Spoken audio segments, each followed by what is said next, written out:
Hello students, today we are going to start a new chapter that is biotechnology, principles and processes. आप देख सकते हो, अगर 2 second में बायोटेक्नोलॉजी को समझना हो तो ये बहुत अच्छी स्लाइड है कि ये वो टेक्निक है जहाँ पर एक सेल का डीएनए निकालकर किसी दूसरे ऑर्गेनिज्म के अंदर इंट्रोड्यूस कर दिया। तो बायोटेक्नोलॉजी रिस्ट्रिक्टेड सेंस में माइक्रोब मीडिएटेड प्रोसेसेस जैसे कि curd making bread, beer and wine, ये भी बायोटेक्नोलॉजी का पार्ट है रिस्ट्रिक्टेड सेंस में। पर रियल में बायोटेक्नोलॉजी है लार्ज स्केल प्रोडक्शन, जहाँ पर हम जेनेटिकली मॉडिफाइड ऑर्गेनिजम्स को यूज़ करते हैं लार्ज स्केल प्रोडक्शन में, ह्यूमन बीइंग के वेलफेयर के लिए किसी काम में यूज़ कर रहे हैं हम जेनेटिकली मॉडिफाइड ऑर्गेनिज्म को, और स्पेशली लार्ज स्केल प्रोडक्शन। ऐसा नहीं कि घर में कर्ड बना लिया तो वो बायोटेक्नोलॉजी है, कभी इन चीज़ों का जब लार्ज स्केल प्रोडक्शन करते हैं तो वो बायोटेक्नोलॉजी है। यहाँ पर for example in vitro fertilisation leading to test tube baby. What is this slide representing? Intracytoplasmic sperm injection. आप पढ़ चुके हो, माइक्रो इंजेक्शन के थ्रू स्पर्म को इंट्रोड्यूस कराया गया है इस ओवम के अंदर। ये भी बायोटेक्नोलॉजी है। सिंथेसाइजिंग अ जीन, आप जानते हो जीन क्या है? डीएनए का पार्ट। डीएनए क्या है? केमिकल है। तो synthesising a gene, correction of defective gene. अगर किसी को कोई डिजीज है और एम्ब्रियोनिक कंडीशन में ही पता चल जाए कि इस पर्टिकुलर जीन के डिफेक्ट की वजह से है डिजीज, तो उस डिफेक्टिव जीन का करेक्शन किया जा सकता है। लार्ज स्केल डीएनए वैक्सीन के फॉर्मेशन में भी इन चीज़ों का रोल होता है। ये सभी है बायोटेक्नोलॉजी। ठीक है, बायोटेक्नोलॉजी की डेफिनेशन ईएफबी के हिसाब से, यूरोपियन फेडरेशन ऑफ बायोटेक्नोलॉजी के अकॉर्डिंग, ये डेफिनेशन बहुत इंपॉर्टेंट है, आपको याद करनी है, आपको बोर्ड एग्जाम में पूछी जा सकती है। Integration of natural science and organisms, cells, parts thereof and molecular analogues for the products and services. You have to learn it. कैसे याद करोगे? बायोटेक्नोलॉजी में क्या कर रहे हो आप? प्रोडक्ट्स और सर्विसेज किससे ले रहे हो? आप as a whole organism use कर सकते हो, ऑर्गेनिज्म की कोई सेल यूज कर सकते हो, सेल का कोई पार्ट भी हो सकता है, सेल का मॉलिक्यूल भी हो सकता है लाइक डीएनए या कोई प्रोटीन एंजाइम जो यूज कर रहे हैं। तो natural science, organism, cells, part thereof molecular analogues for what? Products and services. अब इसके बाद हम देखते हैं कि बायोटेक्नोलॉजी के क्या प्रिंसिपल्स हैं। बहुत इंपॉर्टेंट 2 प्रिंसिपल्स हैं जिसकी वजह से मॉडर्न बायोटेक्नोलॉजी की बर्थ हुई। ये जो कर्ड मेकिंग है, ये जो ट्रेडिशनल चीज़ें, ये तो हम बहुत टाइम से अडॉप्ट करते आ रहे थे। मिनी फॉर्म में बायोटेक्नोलॉजी का यूज़ हम बहुत टाइम से कर रहे हैं, पर रियल सेंस में जो मॉडर्न बायोटेक्नोलॉजी की बर्थ हुई वो बिकॉज ऑफ दीज 2 प्रिंसिपल्स। क्या है 2 प्रिंसिपल? पहला तो है जेनेटिक इंजीनियरिंग टेक्निक्स। क्या है जेनेटिक इंजीनियरिंग? इंजीनियरिंग आप जानते हो ना, हम कहीं पे कुछ काट छाट करना, कुछ इंट्रोड्यूस करना करते हैं। तो यहाँ पर हम क्या करते हैं actually? Alter the chemistry of gene या डीएनए।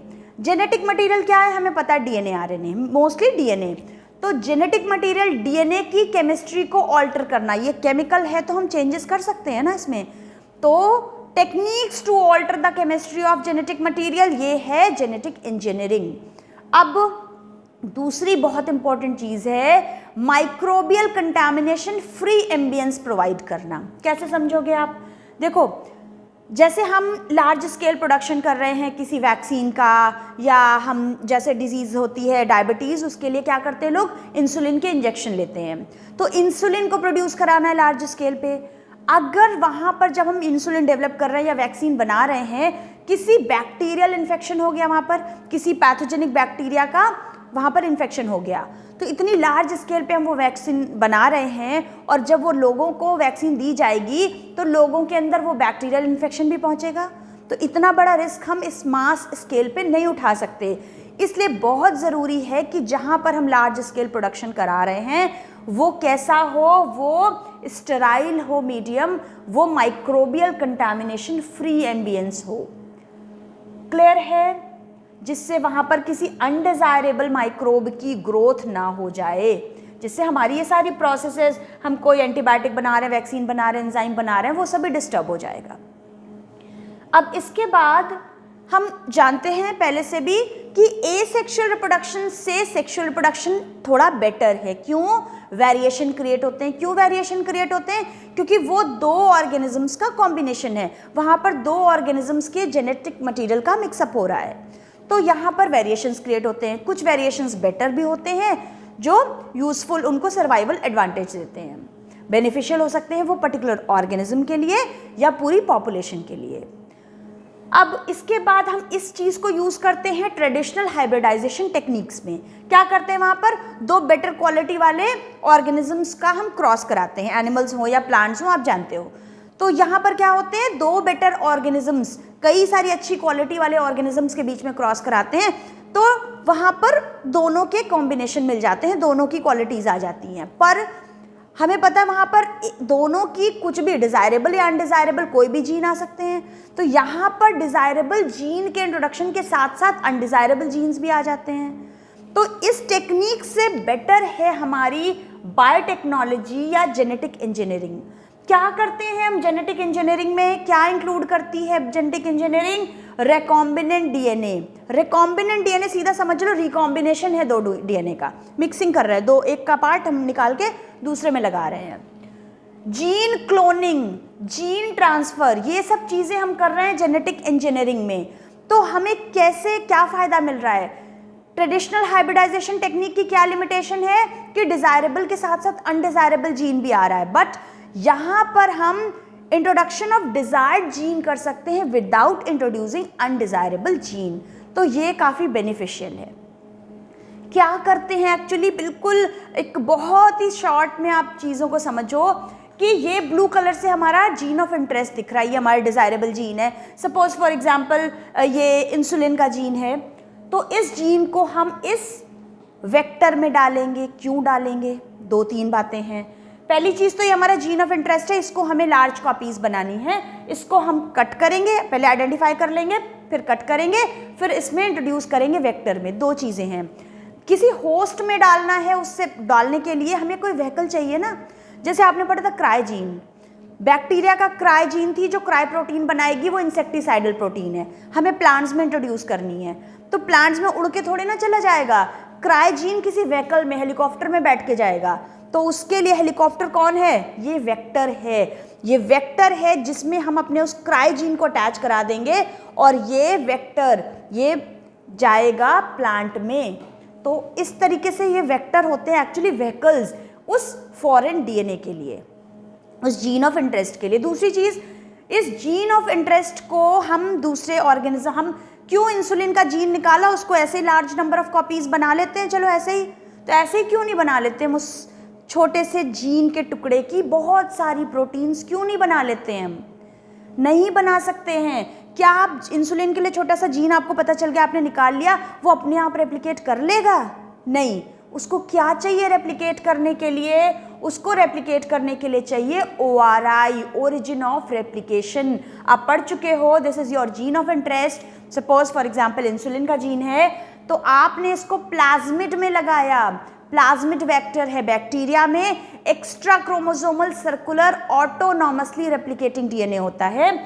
एक्स्ट्रा क्रोमोसोमल बहुत सारे वेक्टर्स हम यूज कर सकते हैं, बहुत ही कॉमन है प्लाज्मिड। प्लाज्मिड आप +1 में पढ़ चुके हो, बैक्टीरियल सेल के मेन क्रोमोसोम से अलग एक दूसरा डीएनए है जो कि सर्कुलर है। ये एक्स्ट्रा क्रोमोसोमल है, मेन क्रोमोसोम से एक्स्ट्रा है, सर्कुलर है और ऑटोनॉमसली रेप्लिकेटिंग, अपने आप रेप्लिकेट करता है। मेन क्रोमोसोम से मतलब नहीं है, वो अपना जब मर्जी है वो रेप्लिकेट कर सकता है। तो प्लाज्मिड है extra chromosomal circular autonomously replicating DNA. तो हम अपने जीन ऑफ इंटरेस्ट को इस प्लाज्मिड में लगाएंगे। प्लाज्मिड से क्या मिल जाएगा? ORI, ओरिजिन ऑफ रेप्लिकेशन मिल जाएगा। फिर ये लार्ज नंबर ऑफ कॉपीज बनाता चला जाएगा। अब जो फर्स्ट रेकॉम्बिनेंट डीएनए था वो 1972 में इन दो साइंटिस्ट ने मिलकर बनाया था, Stanley Cohen and Herbert Boyer. Important name है, अच्छे से याद करना, स्टेनले कोहेन, हर्बर्ट बॉयर। ने मिलकर 1972 में फर्स्ट रेकॉम्बिनेंट डीएनए बनाया था। इन्होंने क्या किया था एक्चुअली, इन्होंने जीन ऑफ इंटरेस्ट निकाला, प्लाज्मिड में डाला और फिर किसी होस्ट में इंट्रोड्यूस कर दिया। ठीक है, तो जीन ऑफ इंटरेस्ट, तीन चीजें चाहिए ना, जीन ऑफ इंटरेस्ट चाहिए।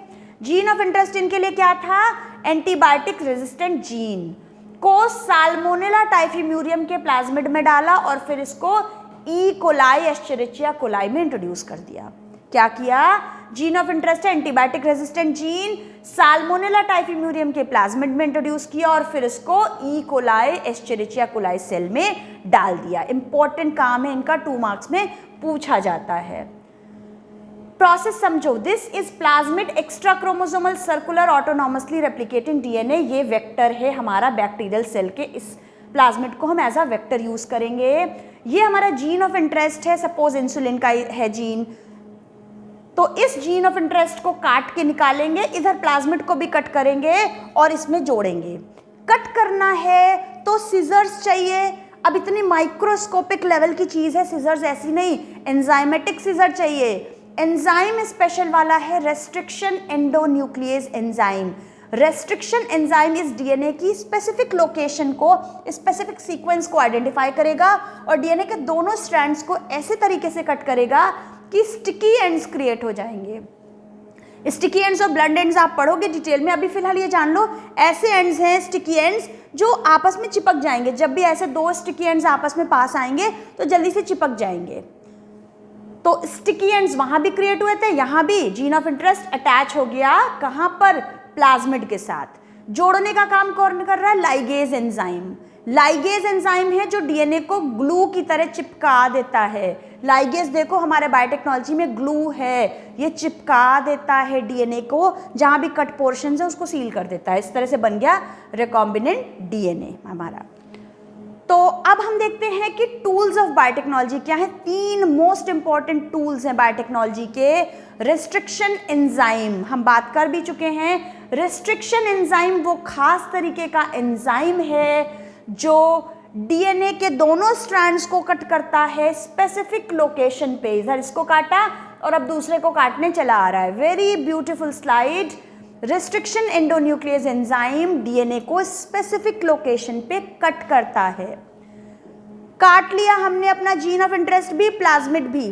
प्लाज्मिड हमारा दूसरा, प्लाज्मिड बोल ले या क्लोनिंग वेक्टर, वेक्टर हमारा दूसरा इंपॉर्टेंट टूल है बायोटेक्नोलॉजी का। वेक्टर ही व्हीकल है जो इस जीन ऑफ इंटरेस्ट को होस्ट सेल तक पहुंचाएगा, या हमें कल्चर करना है इसका तो लार्ज स्केल प्रोडक्शन भी यही कराएगा। वेक्टर है, कई सारे वेक्टर हम यूज करते हैं, कॉस्मिड, प्लाज्मिड।